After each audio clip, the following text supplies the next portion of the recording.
Hi, I'm trying again. So this is a video that has been requested a few times privately. Excuse me, I'll shift because I'm getting a crook in my back. Privately and in chats and on Facebook and everything like that. Excuse kids in the background. So basically, I keep getting this hair. I can feel hair. Never mind. Ignore me. Surrogacy, where am I? What am I going to do? Am I going to go again? Am I not? All of those sort of questions. So, yes, I want to go again. Sadly, my former IPs did not change their mind. I said they wouldn't, and they're not going to.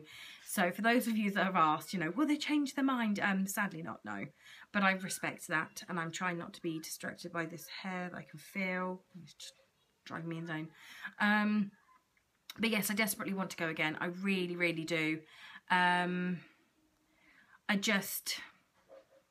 need to calm myself down because I can see myself jumping in with both feet because I really, really expected to be pregnant by Christmas. I really thought that I was going to make as I said before, all I wanted with my previous journey was to give them a happiness, to give them a happy journey, for everything to just go right once, and it didn't. It went wrong, horribly wrong, to the point that there was no coming back from it wrong. And you get this sort of like, I'm a bit mental and weird in many, many different ways.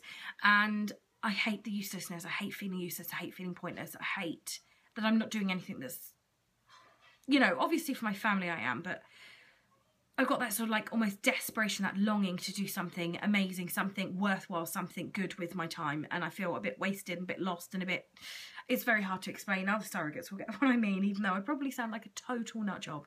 But I can find myself getting caught up with the excitement and actually sort of jumping in, and I'm trying not to do that. Now, I've been talking to two ladies, I've been honest that I was talking to two of them. One lady who I would have matched with, and I wouldn't have really pushed it or like continued it with the other lady at all, because I absolutely love her to pieces, and I've known her for years, and she's her and her partner and everything obviously, but this primarily talking to the IM. And unfortunately we're not going to work together for one fact. And again, this isn't a bashing. I will not tolerate anyone bashing in the comments. It's not, I'm not trying to start a debate or anything like that, but it came down to the termination clauses. Now, I want to say first things first, I do not in any way judge her. I totally get her choices, and her partners, it's mainly her partners. I totally get their choices. I totally get what they're saying. I actually do understand, and I don't judge them. But there's a difference between getting what someone's saying and having to live through an experience. And for me, that's where I had to draw the line for, you know, for the sake of my kids as well as for myself, sake of my mental well-being, I suppose. So basically, I would terminate. If I'd signed an agreement, I worked with IPs, and they chose to terminate, I would go through with it, because that's, you know, you can't take the choice off them. It's their child. So when I go into an agreement, when I go into a match, I have to be 100% on page with these people. And previously, I'd got myself sort of, I suppose I hadn't really discussed it with the very first couple I had with the miscarriage. And I have realised since the match I had that failed after David and Morris, that I need to be really careful, because people change things on an agreement, and they can say one thing and it changes later, and that's not the end of the world. Like, you're allowed to have a difference of opinion, but it can cause problems and ultimately cause a match to end. So I'm very, very, very, every single point is covered now. And I think maybe I've become different because Edith has issues, and it's made me see things, so I'm more, I suppose, delicate, sensitive around certain things.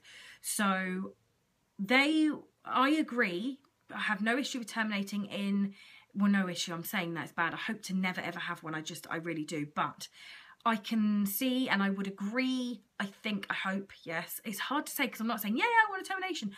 What I mean is, in the case of a serious illness, when a child like Edward syndrome, when they're going to die in the pregnancy, or they're going to die shortly after birth, like the ones where the brains don't develop properly, or half, and all this stuff, and this child's going to have a very, very short life, I would agree to a termination then, and totally get it, totally respect it, because I think that as hard as it is, it's sometimes you have to put the child first. And if the child's going to ultimately die or suffer or have no quality of life, then I'd like to think I would be brave enough to terminate for the sake of that child. That isn't a personal thing. You're not getting anything out of it. It's not a decision you're making for your own sake, in a sense. It's based on the child. And I can get my head around that, fine. not a problem.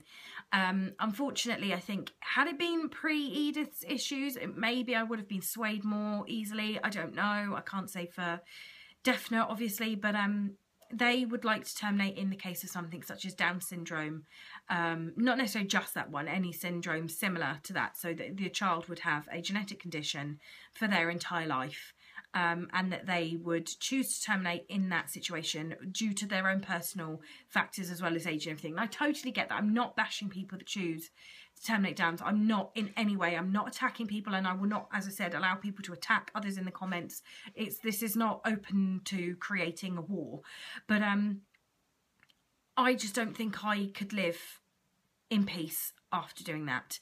I don't think I could face terminating personally. I'm not judging people that do at all, as I said, but living through a termination of a child that would quite possibly have a healthy and happy, well, maybe not healthy, but having a happy and full life. I don't think I could terminate a child for just not being perfect. And maybe it's because I've got an Edith, because if she is autistic, she is going to have a healthy and happy and fantastic life, but she isn't classically perfect. She may need help for her life. She may need help for a few years. She may not need help. She may end up having a hearing problem. What I mean there is we're at this area where we don't know. She could need care for the rest of her life because she is significantly behind. And the idea of terminating a child for being like that is not something that sits well with me. It's not something I could do, not something I could sign up to. And if you sign an agreement, you agree to do this, and it's the IP's choice. It's their choice if it comes down to it. They're the ones that have to live with this. They're the ones that have to spend the rest of their lives facing the problems. So it's not up to me to say, yes, you have to put up with this child. So I have to agree to do what those people want. That's the whole point of having an agreement. But I don't think I could live with myself. I mean, I would do it. If I'd signed up and I agreed to do this and they said we're going to terminate, I would do it because, again, it's not my choice. But I don't think I could be whole afterwards. I don't know if I could be whole. I don't know if I could be okay with that. And I can't risk that because, like, I think her chances of her, because it was GS again, would have been a 1 in 110 chance of, like, Down syndrome or similar genetic conditions. So I'm not comfortable putting myself into that position. But I absolutely still love her to pieces. And if things were to change, then I would have jumped at the chance to work with her because she's amazing. And I am sad. And I feel so guilty and so messed up that I'm not willing to help them over a what if. And I feel messed up, but I cannot risk it. I can't, especially with Edith. If I was in bits afterwards, it would affect her. And I'm probably too sensitive at the minute with the diagnosis process of autism going on. So it's just not something I could do right now. So I had to step away. I am talking to someone else who is absolutely, just seems really, really lovely, and we're having discussions and everything.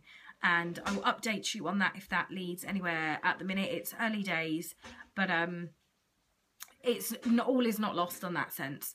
So I may well be meeting up with someone in a couple of months. I don't know.